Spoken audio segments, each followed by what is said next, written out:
শুভ সন্ধ্যা। সুপ্রিয় সুধী, আসসালামু আলাইকুম। উপস্থিত সকলকে শুরুতেই স্বাগত জানাচ্ছি। আজকের এই আয়োজন আসলে আমার কাছে একটা শুধুই আয়োজন নয়, শুধুই একটা উৎসব নয়। আর রক্তকরবী নামটাও আমার কাছে শুধু একটা নাম মাত্র নয়, একটা শব্দ মাত্র নয়।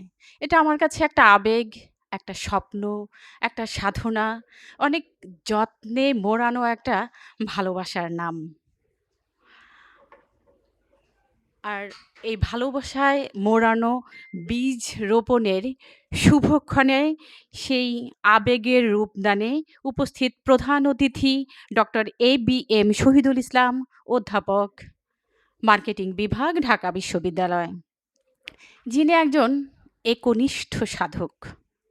ছেলেবেলাতেই যিনি পড়াশোনার উপযুক্ত পরিবেশের খোঁজে আশ্রয় নিতেন ঘরের বাইরে নির্জন প্রকৃতির মাঝে।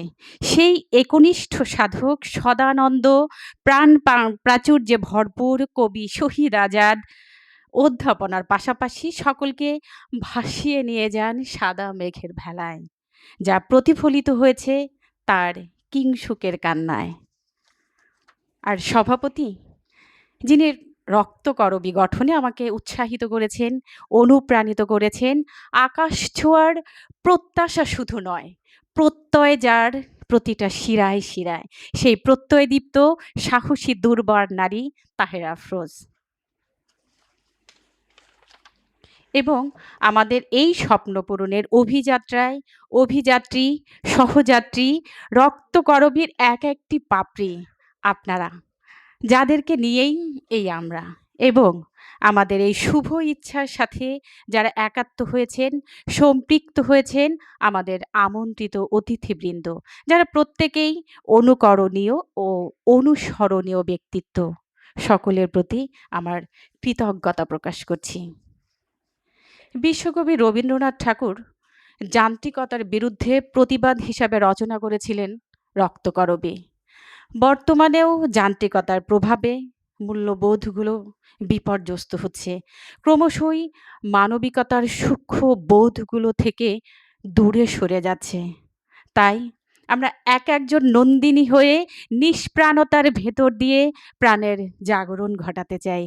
সুপ্রিয় উপস্থিতি, আমাদের রক্তকরবী হবে একটি সাংস্কৃতিক প্রতিষ্ঠান, যেখানে হবে সংস্কৃতির উজ্জীবন।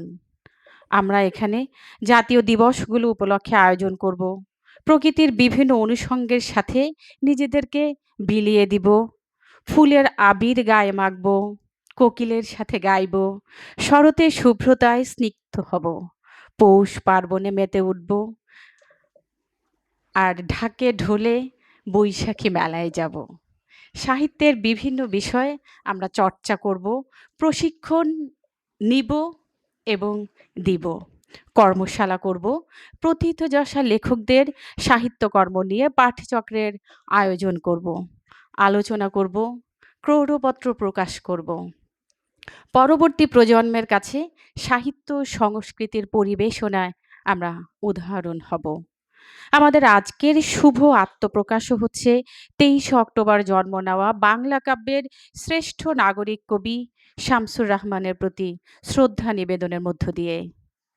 তার বাকভঙ্গির মধ্যে দক্ষ শব্দ জাদুকরের মতো মিশিয়ে দেয়া অভিনব শব্দবন্ধ, চিত্রকল্প, উপমা এবং রূপক আমাদেরকে উজ্জীবিত করবে। সবশেষে আপনাদের মতো প্রাজ্ঞজনদের আশীর্বাদে, সহযোগিতায়, সুন্দর ও কল্যাণের স্বপ্নে বিভোর হয়ে রক্তকরবীর যে বীজ বোনা হলো, তা নিশ্চয়ই পত্রপল্লবে বিকশিত হয়ে ফুলে ফলে ভরে উঠবে। রক্তকরবীতে মনের কথা ভাসুক, ভেসে সকলের মনের কূলে পৌঁছাক। মনে মনে আদান প্রদান হোক, মনের পসরায় সপ্তডিঙা সমুদ্রে পৌঁছাক। আর উন্নত থেকে উন্নততর করুক আমাদের দ্বীপ। সকলকে আবারও ধন্যবাদ এবং অশেষ কৃতজ্ঞতা জানাচ্ছি আমাদের এই প্রাণের মেলায় যোগ দেওয়ার জন্য। ধন্যবাদ সকলকে।